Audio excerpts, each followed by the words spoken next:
Hello, everyone. Before we get started today, I wanted to let you know, especially if you are one of my loyal listeners that is looking for a little bit more, I've created a paid subscription option for the podcast for 99 pence per month. On top of this being ad-free and just purely being the essence of the episodes, I will be doing bonus episodes, some personal update episodes, and we'll also include any information, invites into any virtual workshops or online things that I do in the future. So if you fancy it, check out the show notes below with the link and enjoy the show. Hello, everyone, and welcome to this episode of the Self-Improvement Project. I'll always start these episodes by asking how you are. I hope you are well. I would love to hear from you about any wonderful self-improvement that you've been up to recently. For me, I've been looking at lots of different things around rest, around sabbaticals, around trying to find more stimulation, more nourishment, more engagement through the work that I do, because work takes up so much of our life. It's not something, especially if you are into your inner self-development, that you ever want to stop doing. It's to do with purpose and things like that. So you'll probably hear a little bit more about that in future episodes or from any future writing.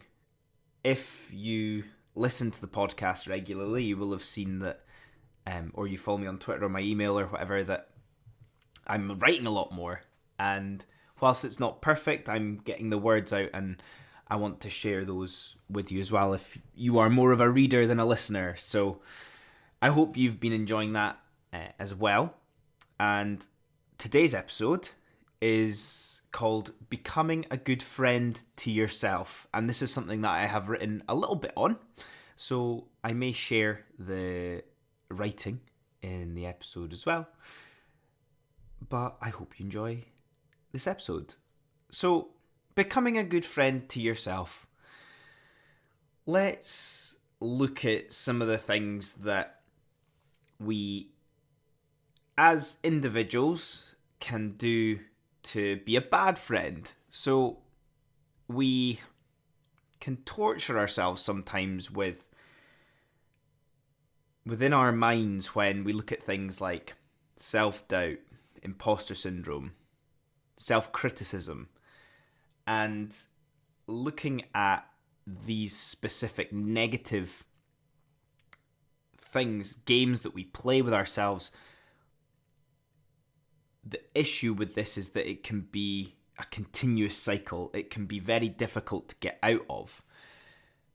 And in the current world and in the current situation that we're in, I think it's always important to step back and think, how can we be a better friend to ourselves? How can we have more good than have more bad? And today I want to talk about how no matter what's going on in the world or what's going on with ourselves, that we can always be a better friend to ourselves to, at the end of the day, look after ourselves a little bit better. Now, whether you're looking after yourself or whether you're not, life always has highs and lows, the common cliche of the roller coaster. And that's never going to end. We're always going to have that, no matter you reach the peak of your life, the perfect lifestyle. There's always going to be things that you want more of to improve your mood.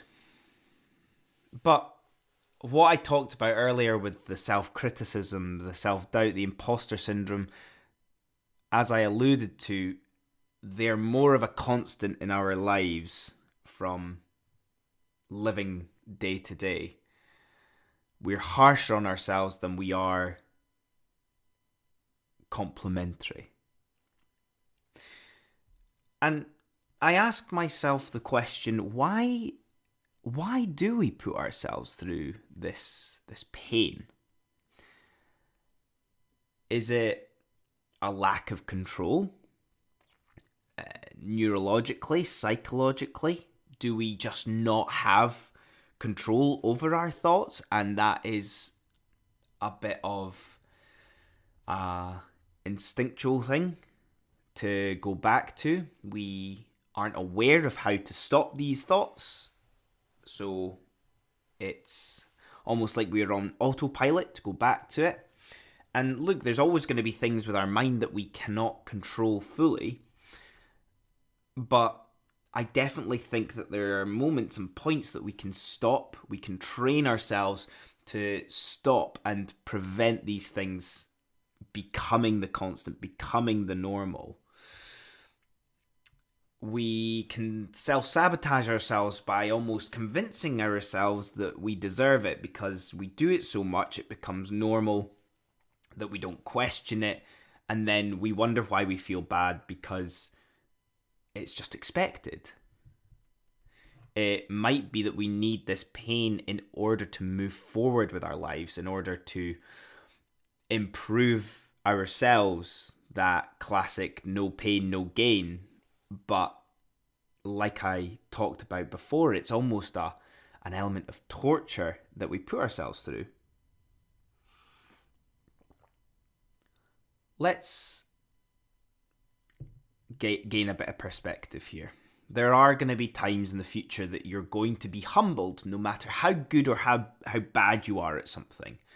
Understand that humility will exist in the future. But this being humbled will bring a sense of hope.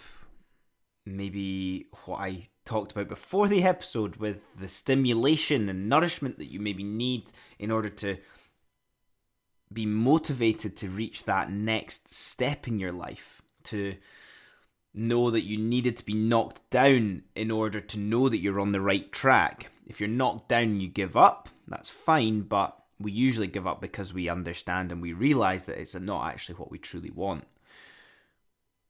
But how we commonly think about this is us not being capable, us not being good enough. And we tell ourselves this instead of telling us we're not on the right track or we're not going in the right direction. We tell ourselves it's us that's not good enough, not the situation or the direction. So how do we change this? This is where we need to be our best mate, our best friend. We need to look after ourselves. We need to have that best friend attitude to listen to ourselves, to tell ourselves that things are going to be okay, and no matter what happens and how shit life gets, we'll always be there for them. We need to encourage. We need to look at it from that third person perspective and think, good effort. Well done for putting your true effort into that. As I talked about before, when we realize that we're humbled, that can sometimes allow us to realize that we aren't aligned with what we thought. It's not down to our values or our beliefs, even though we thought it might be. And it actually sometimes allows our values to become clearer, our beliefs to become stronger, and lets us get closer to that thing that we want. We're not designed not to work. We're not designed to stop eternally.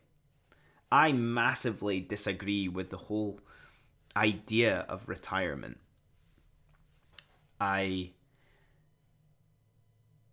We'll talk about that on another episode maybe, but that's when life stops and life happens to us. But sometimes we fall into that trap earlier in our life where we think we're doing things and we're moving forward, but we've already stopped. If you look at humans as a species, We are the most progressive species. We are the most innovative species that have ever lived. So why on earth would we want to stop? And maybe this is where that negativity sometimes comes from. We're too harsh, we're too critical, but that's what elevates us, that's what pushes us forward in those times. But it's important to balance it out. For our own peace of mind, let's look at maybe what you've achieved so far to date that you are proud of. Those are much better than the failures. Those are much more significant and bigger than any failure that you've had, but there will have been failures along the way that have got you there. I think the next time you try and that you fail, you think, I need to be that better friend to myself. It will be okay. That next time that you maybe rest or you take a break or you stop to breathe, be that good friend. Be that one that's there to listen and say, you deserve this. You've been working hard. Life's gonna happen to you sometimes, but don't forget to take control sometimes of that positivity. Not falsely, not disingenuinely, just remember to give yourself a bit of credit. And that's us today. I hope you've enjoyed that. Thank you very much for listening. And I say this in my email, but the favourite thing about doing the self-improvement project is people writing to me. So if you want to write to me, write to me. Let me know what you're up to, what you like, what you enjoy, and I love replying to people. So yeah, reach out. Otherwise, I will see you guys next time. Cheers. Hey guys, me again. I hope you enjoyed that episode. And if you're not ready for the Becoming Unstuck in 30 Days self-led course quite yet, why don't you try my free ebook I created? 5 simple steps to improve yourself and your life. I made this during the very first lockdown of the pandemic in the early days of the self-improvement project. It's a quick go-to when you're feeling unsure what to work on when improving yourself or your lifestyle. And the great starting point if you're trying to figure out how to live a more fulfilling and simple life. The link for this will be in the show notes for you. Have a good one.